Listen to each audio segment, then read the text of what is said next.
But as soon as we start just that one thing, or maybe two things, we get those little dopamine hits. We get those little things to check off, those little check marks that feel really good. And then you go, okay, I've started. Why are we doing the hardest thing first? We already don't have any dopamine. And I have more information now, and I can let go of all that kind of self-flagellation, all that like beating yourself up, all the inner critic stuff, all of the shame and guilt and all of that. And I can move forward. Hi, everybody, and welcome to the ADHD Eavesdrop, where you can be a butterfly on the wall and listen in on my conversations. And who am I? I'm Janine Van Stee. I'm an ADHD life coach who likes to help people better manage their symptoms and live the best lives that they can.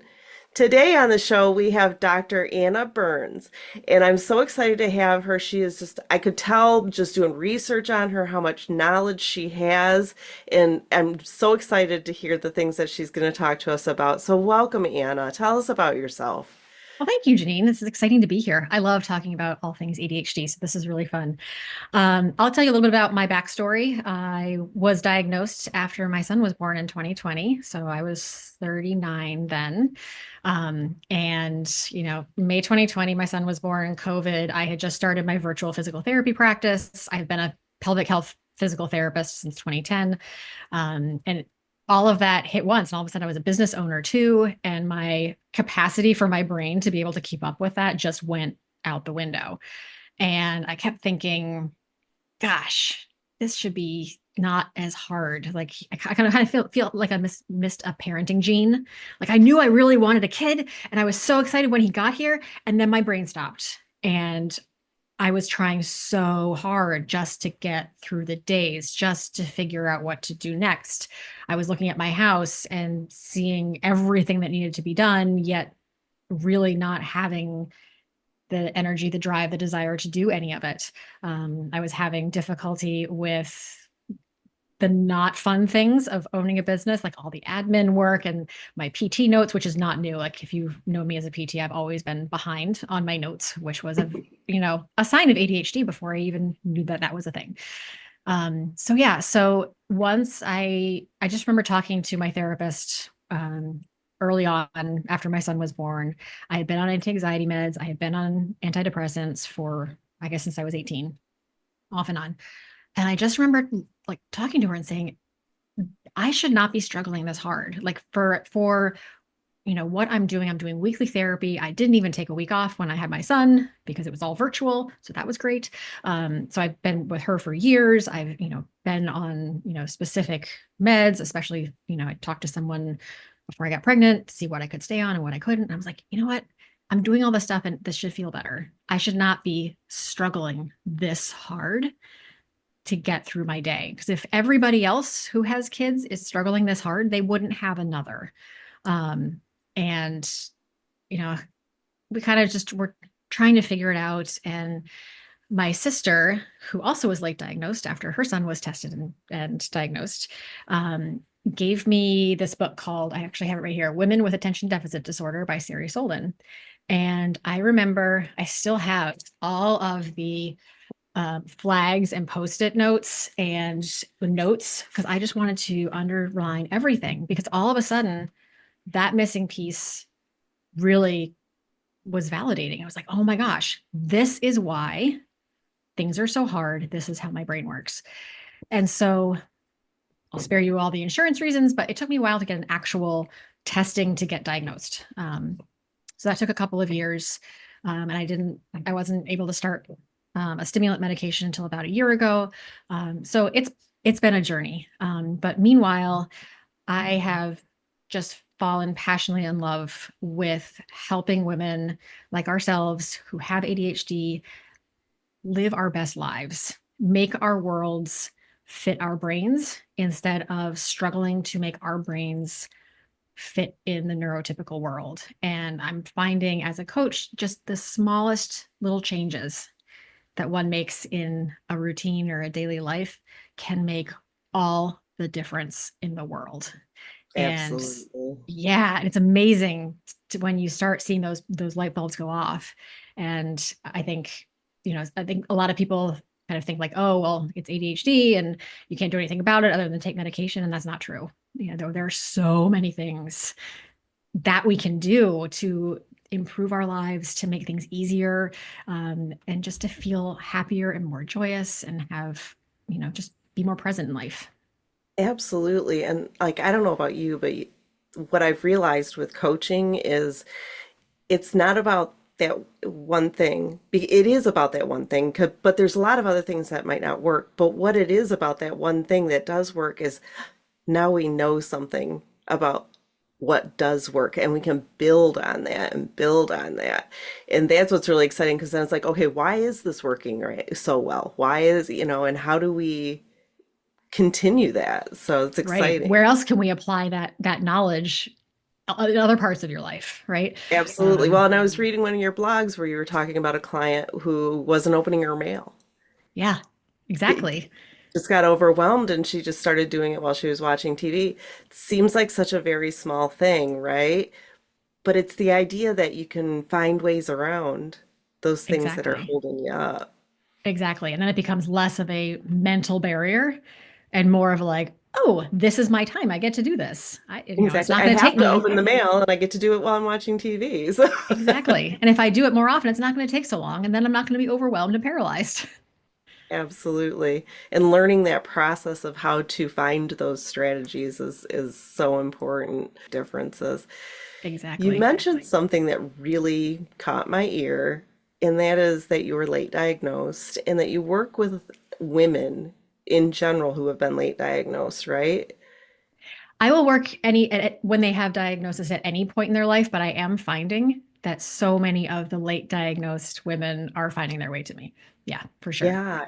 And they're finding it at the same time that, like you did, when all of a sudden all those strategies, all those techniques that we've been using to get through our lives don't work anymore. I was Right. 50. Yeah. You know? Right. And it's never too late to start realizing more about yourself and then, improving your life. Like, people could be diagnosed in their 70s. Who knows? Well, actually, my So mother was diagnosed at 79.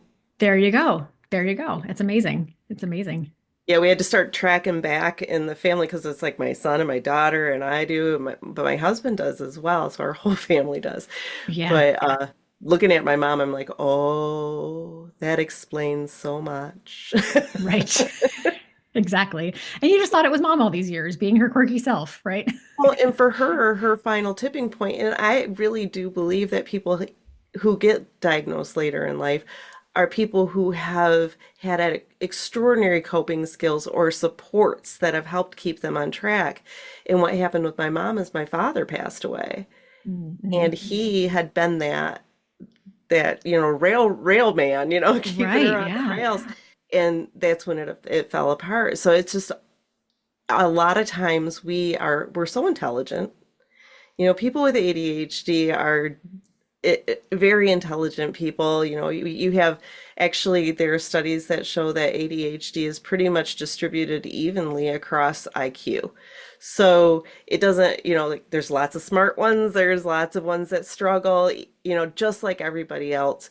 But there are a lot of smart folks out there who have ADHD who manage to keep their lives together Right. until they don't.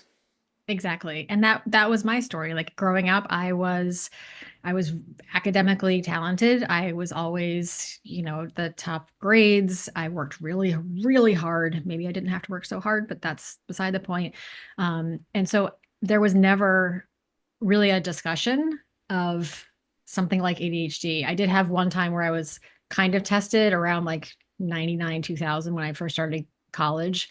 And basically they're like, yeah, we're not really sure that you have ADHD because then they weren't thinking about, academically talented people, girls Mhm. having ADHD. And they're like, well, just drink some caffeine before you go to class. You'll be fine. I was like, really? Really? Like you've Oh, taken brain scans, you've taken EEGs, like, okay, sure. Right. it's So here we are. amazing. And then, I don't know about you. I had, when I got my diagnosis, and that would have made me so angry that they could have known back then. Because Right. when I got my diagnosis, I was like, why didn't anybody tell me? Everybody's not surprised, but nobody told me I had ADHD. How come? And I'm a special ed teacher. I should have recognized it in myself, right? Right. Yeah, exactly. I mean, if you don't have the flags and you're not putting the pieces together, I think that's the thing about being diagnosed is you start putting the pieces together and you go, oh, there was this and there was that. Oh, and there was this and there was that. And then all of a sudden you're like, oh my gosh, this has been here all along. And it's so easy to get angry and grieve everything that could have been, everything that wasn't. But I also feel like there's a certain amount of kind of self-compassion and self and forgiveness that comes with having a diagnosis now because we know now what we didn't know then. We know Hmm. so much more about, diagnosing women, the type of ADHD that we tend to have, why we fly under the radar. We have better diagnostic tools, right? But I think going back, we look and we go, wow, brain, you did awesome. You were capable of so, so much. And you worked so, so hard for so many years. And wow, you still were able to achieve XYZ, even with a different toolbox that you didn't even know you had. Right. And so I think there is a certain amount of relief and I don't know, yeah, just self-compassion. It's a chance for that. And to say, like, okay, now I don't have to work so hard. Now I know what's going on. It's going to be easier from here. Right. Yeah, absolutely. And when you get a chance to actually look at it from the outside in and see what's going on, and it makes so much more logical sense, then you can have some grace with yourself and have some compassion with yourself. But I don't know about you, I know a lot of people that I work with look back and have a lot of regrets. Absolutely. Absolutely. And it's, you don't know what you don't know. And things could have gone so much differently. We could have spent our time doing different things. We could have had different relationships. We could have, gone down a million other paths. And I think there is room for grief. There is room for regret. And I think that has to have its place there too. So I think it's very, I don't know, it's very complex to be diagnosed later because you just have a different lens that you're looking back on and also trying to look forward and say, okay, now what? Right. Well, and being able to put that past in the past and say, there's nothing I can do about it now. Right. So the if I'd have known and all the second guessing and all that, being able to finally say, I don't need to carry that with me Right. anymore. Exactly. Exactly. That time in life, that whatever event or whatever, that it served its purpose for what it was. And I know things differently. And even with age, regardless of a ADHD diagnosis, like we wouldn't make the same decisions that we did at 20 that we do now. Oh, Um, heavens no. right. Please God, no. Right, exactly. And so I think the idea of, having that, it's not just the diagnosis, but also time and kind of saying, like, I did the best with what information I had at the time. And I have more information now, and I can let go of all that kind of self-flagellation, all that like beating yourself up, all the inner critic stuff, all of the shame and guilt and all of that. And I can move forward. It's And hard. so I'm not going to say it's easy. no, and I was just going to say, so when you work with clients, I know that that's one of those things that when I work with clients too, it's really hard to make that shift. What are some things that you do that you bring into your coaching that can help with that? I look at what has been going well, right? So it's easy to look at what's my ADHD, what stumbling blocks is that throwing in my way? But it's also important to look at what's going well. What are our superpowers? What are we really good at? Where are our zones of genius? And starting there and then saying, all right, so this really lights you up. Great. Okay. Now, how can we apply that to roadblock number one, roadblock number two, roadblock number three? And giving that space to be like, ADHD does not have to be a curse. It does not have to be always negative. And kind of owning up to what you're really good at, I think is a helpful place to start. Because I think events of the past, yeah, we carry them with us. Absolutely. Also, looking at what we're really good at, admitting to that, right? Like we don't pat ourselves on the back very often. We don't say we're good at things. Female trait or not, ADHD trait or not, we don't celebrate our wins. We don't, share with people what we're really good at.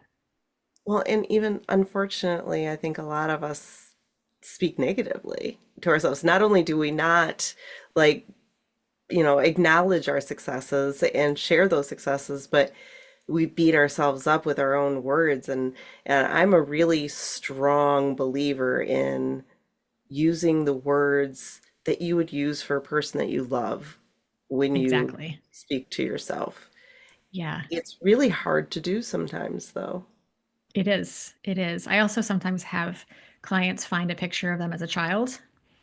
And, would you say that stuff to a child? This can be whether a person has a child or not, but, would you speak the same way to a child or to you as a child that you're doing right now? And the Mhm. answer 99.9% of the time is no. And Absolutely, because we can be learning, cruel. oh, absolutely. We are our worst critics. And I think that's one of the number one things that my clients have issue with is all of that negative self-talk, all of that shame and that guilt. And we need to, flip the script, or as I used to say, like we got to change the tape in our brain, right? But we don't do that anymore. We just go on, stream something different. Um, Whatever it is these days. Um, but yeah, I think finding the ways that we can, give ourselves grace. Also, I really like finding the humor in things. Like when I leave my keys in the door overnight, I laugh at myself. Mhm. When I am looking for my glasses that are on top of my head, I laugh. And being able to have some levity instead of beating myself up for like, oh gosh, that was so stupid. Why did you do that again? Just be like, oh, there it is. There's the ADHD brain. Yep. Nice. ADHD is Okay. showing a little bit. You want to tuck it in. Right, exactly. Or not even just be like, Just that's let it funny. fly. That's funny. And maybe you share that with your friends and be like, guess what happened to me today? Um, Also, having some levity and some, self deprecation can be really helpful too, instead of just the flagellation. Um, just observing yourself and going, wow, my brain is so ping ponging right now. That's amazing. Right.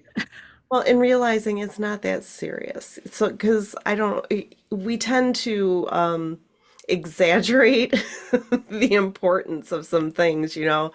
and being able to laugh at yourself and say it's really not that serious is a great way to let yourself off the hook a little bit in having to be, oh, I'm not perfect, or I did something wrong, or, Yeah, it's okay to do that.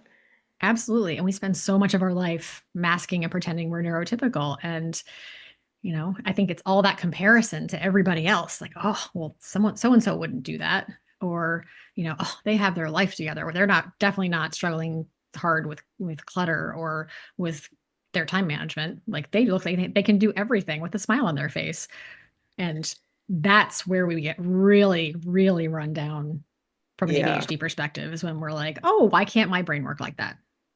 Yeah. Comparison will kill you. Yes, comparisonitis is a thing. Yes, it is. And what you just said, we need to celebrate our brains' differences. You Yeah, know, yes, our brains work different, and that's okay. It's right, actually exactly. pretty cool. I mean, people with ADHD have been known to be very creative people, very out of the box thinkers, and have a lot of great traits, but those aren't the things that we talk about. Right.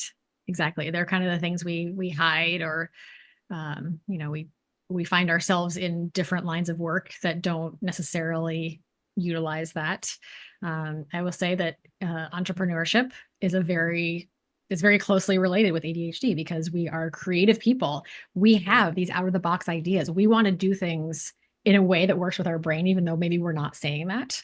Um, Hmm. but where we can really harness our strengths and then kind of get help or delegate the things that are hard for us Right. in a way that actually makes a business work. And I would say going back to those people who have all their stuff together and they're all organized and doing all those things, doing it well, are they creative? Are they, in the same zone as you are in when it comes to entrepreneurship? Are they motivated by, things that are sometimes scary for other people? So we have our strengths too. It's just that they're harder for some people to see. Exactly. Exactly. And also like looking at those people who seem to have it all together, are they happy? Do they have any self-awareness? Are they Or are they working on completely themselves? burned out? Right. Exactly. Right. Fried and you don't even know it. It looks great on Instagram, but Absolutely.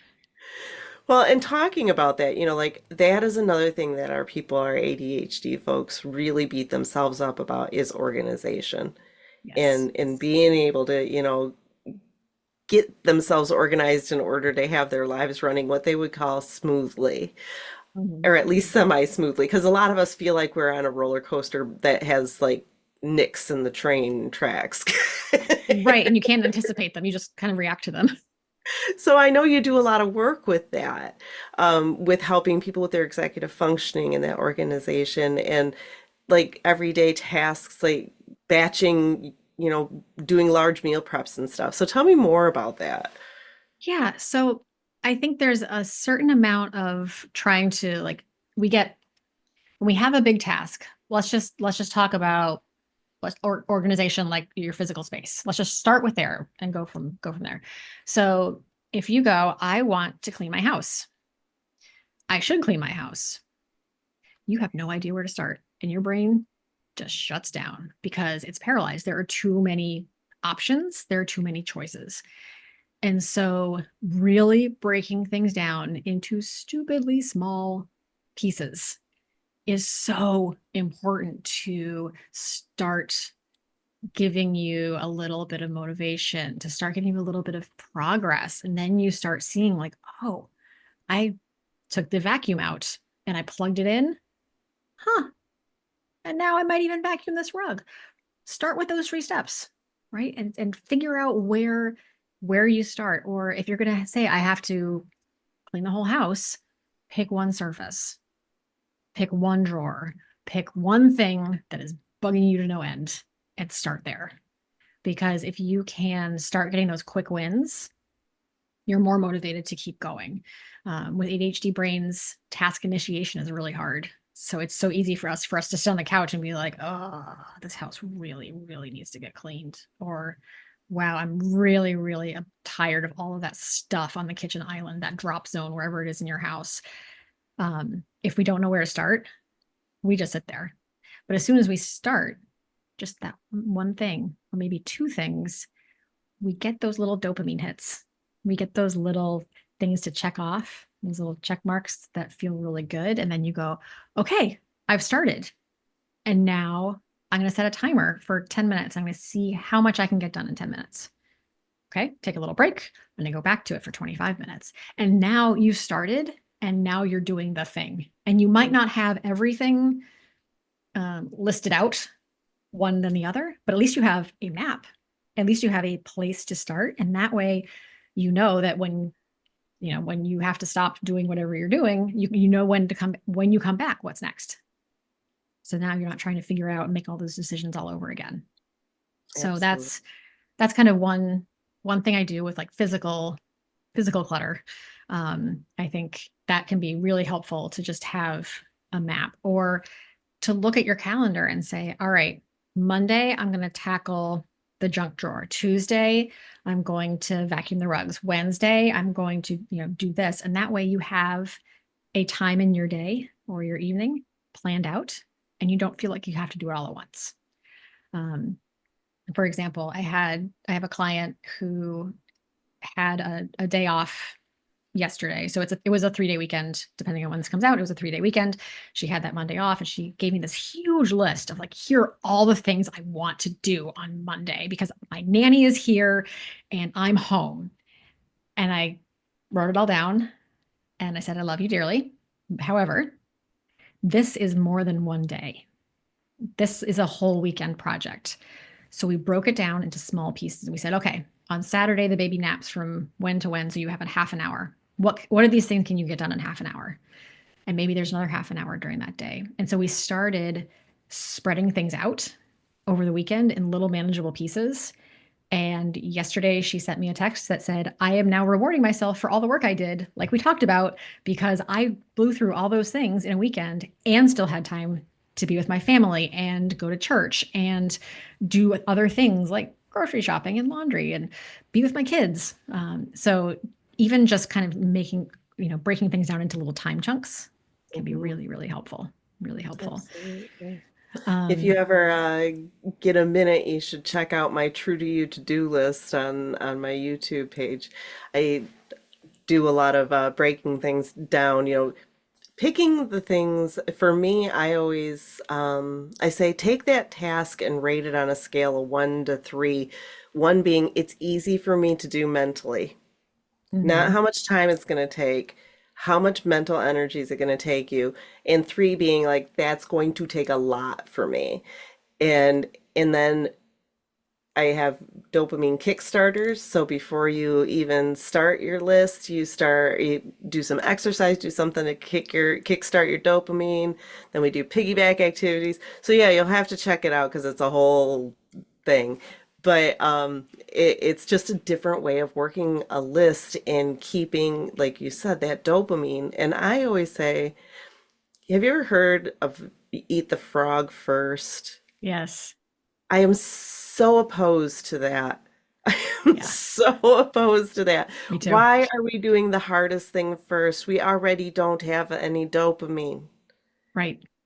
and now we're going to Right. take more of it away. Exactly. Exactly. And I think too, I work with my clients too a lot on like energy levels. Like when you're feeling really energetic, when you have the most focus, that's your time to do the frogs, or that's your time to do those really like heavy mental lifting tasks. And Mhm. then let's say you know that you crash at 2:30 in the afternoon, that's your time for those things that are the ones on your scale, the things that don't need a lot of mental energy, and really kind of observing your energy cycles and planning around that. Yeah, So, night people might not be a eat the frog first people, right? Like their energy comes in later in the day. So save that for, save those stuff for later. But yeah, planning your day and planning your tasks around your energy levels, I find really important.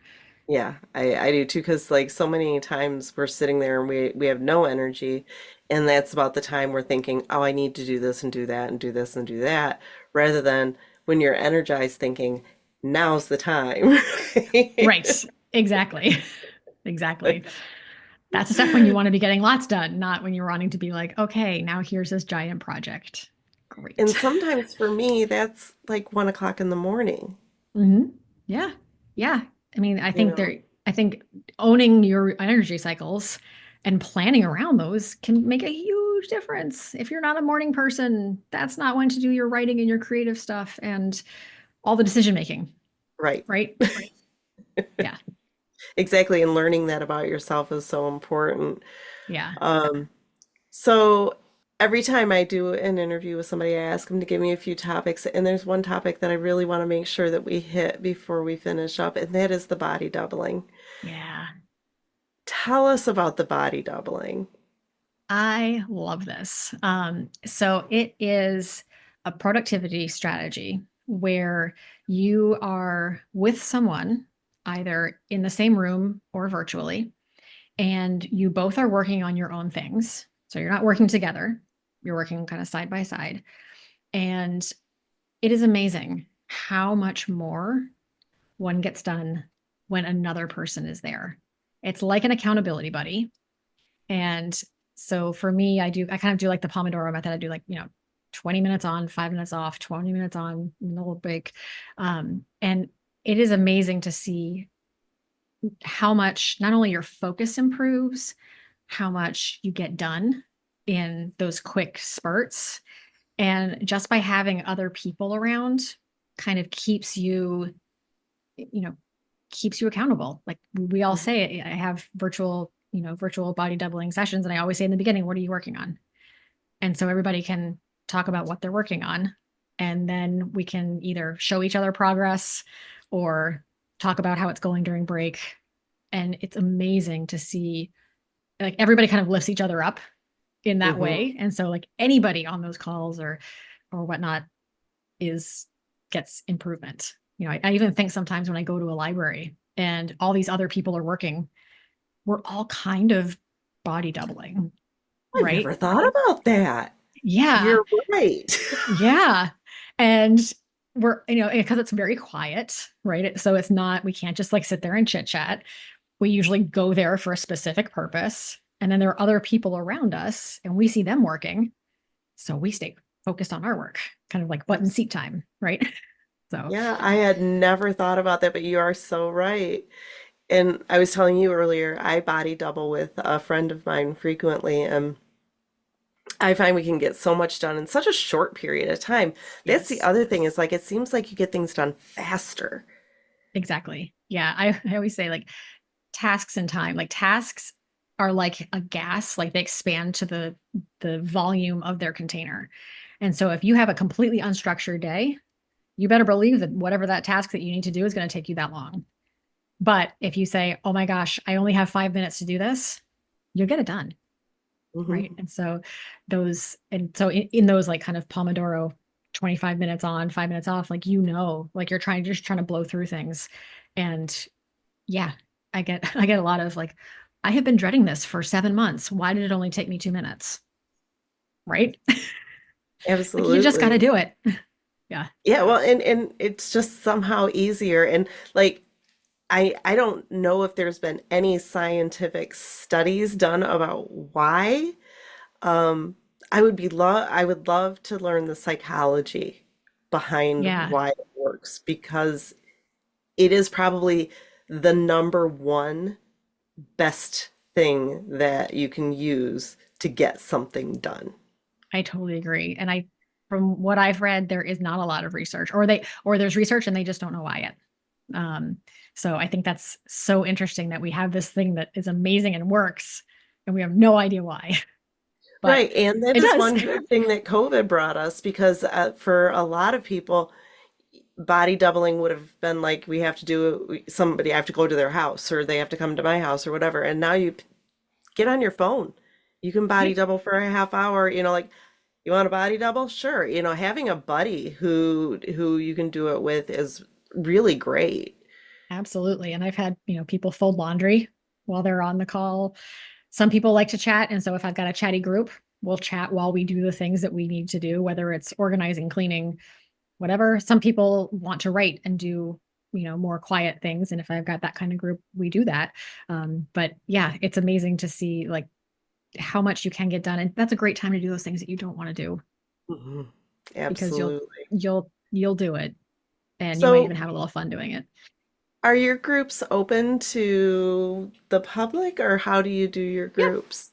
they're free. I do them every Thursday. And then they're for 2 hours. And I have people register just so that they can get the Zoom link into the room. Because I do want to make sure that, we don't just have random people kind of Sure. coming in and out because some people are working on things that really take some focus or it might be a little tricky. So yeah, so that's how I do it. So if So somebody was interested in joining your body doubling group, how would they go about doing that? yeah, they go to annaburnswellness.com/tackle. And I call it tackle your to-dos. It's our Thursday, 11 to 1 Eastern body doubling. So that's why it's /tackle. So we tackle I our will. to-dos. I'll put the link in the details. Perfect. Yeah, it's fun. It's really fun. Yeah, I I'm amazed at how well it works.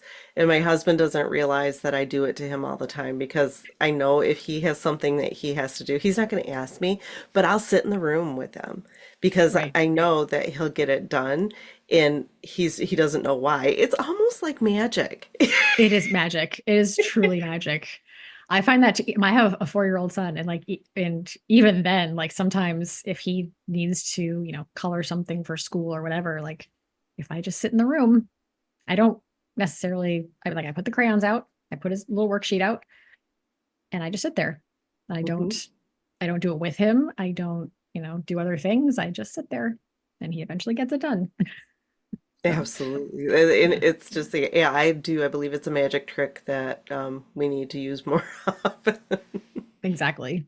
Exactly. Yes. Although I will say, like, know what you need, right? Like if you need someone who's really going to hold you accountable, find that person. That might not be your best friend.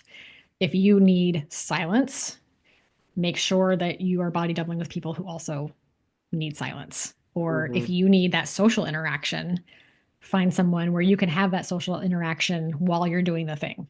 And then Right. make sure your things match your environment. Yeah, absolutely. And in a recent podcast I just did about exercise, we talked about how just having somebody to do it with makes Yes. it so much easier. And the exercise, doesn't seem like exercise. And the work when you're body doubling just doesn't seem like that much work. Exactly. We make it to be so big in our heads, right? We are like, "Oh my gosh, this is going to take forever." And we keep looking at that pile being like, "Oh my gosh, I just don't want to start." But when you're with other people, you just do it. And you don't even Right? think about it. Like you don't play it up in your head. You're just like, "Okay, I'm here, 25 minutes. I'm going to start it. I'm not going to get through it all, but I can at least start." So when So, you get to the end of the 25 minutes, do you find that you're like, I could keep going? most people do. Every once in a while, someone says, "Okay, I need to take a break, get water, do a phone call, whatever, or move things into another room if they're, cleaning up." But usually people like once they get going, I even do a longer break in the middle. They're like, "Yeah, no, I'm good. I'm just going to keep going." Like, and they don't take the break, which I could argue if they don't feel like they need the break, yes, keep going. On the other hand, the breaks are there to give your brain a rest so that you don't Hmm. get fatigued. But, for 2 hours a week, if someone wants to go blast through because they feel like finally they're doing the thing and they can see where they're going, great. I'll put them in there for people who want breaks, but not everybody takes the break. They just keep working. So you know what I would use that for? Because I have a terrible time making doctor's appointments.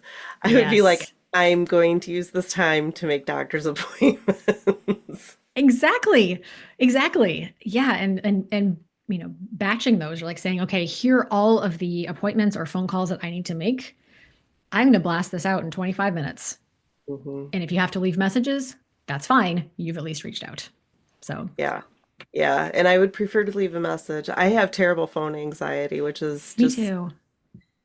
Me it too. makes it If I have to very call hard. someone, like, ugh, yeah, I And then do. you're like, please don't answer. Please don't answer. Please don't I answer. know. Just, I know. Although then if they don't answer and they call back and I don't pick up, now it's another to do thing on my to do list. So it's a double-edged sword. But I've been actually telling people recently, like when you're at the doctor, make that next appointment. Or when you're at your dentist or when you're at the person who cuts your hair, make that next appointment because if you have to remember or if they like text you a reminder and then you're like, oh, okay, well, here are 5 other texts. And then it goes down so you don't read it anymore. It's gone. hmm. Right. So, like recently, I had my mammogram and I scheduled mine for 2026 because I knew that by the time that they got around to reminding me, it was going to be a bigger thing. But, like, even though I I don't know what actually, 2026 looks like, I actually have, I will show you this because it makes me laugh. This is my reminder to make my appointment for my mammogram. there And you it go. hung here for 3 months before I actually made the appointment. Right. And how often did you look at it and either say, oh, I have to do that, or, oh, I don't really want to, or, oh, I should, or think about it and then go, like, oh, I'm not going to do it right now. I don't feel in the mood. Right. Like, how many times did that? And then it starts looking like the furniture. because you just stop paying Yeah, it attention just to it. blends. It blends. Yeah. And yeah, and actually it kind of had started to blend in, and my husband was using my office for a while, and he's like, "When are you going to make that appointment? Because I'm really tired of looking at that reminder." Exactly. Yes. And it's like, "Well, Yes. stop using my office." Then just don't look at it. It's fine. Just like what was it? In one of, did you ever watch Big Bang Theory? Some of it, yeah. My husband's a huge fan, so once we got together, we watched it a lot. So, yeah. It makes me think of the time when Penny said, like somebody told her your light's on in the car. She had an emergency light on. She goes, "Oh yeah, I keep forgetting to put a sticker over that." Exactly. Right? Instead of fixing the Same problem. basic concept. Just Yep. put a sticker over it. Exactly. Pretend it's not there. Yeah. Well, Anna, I think that we have had a great conversation. I've And I loved it. always Yeah. like to ask one more question before we go. Sure. And I don't always do the same question for everybody.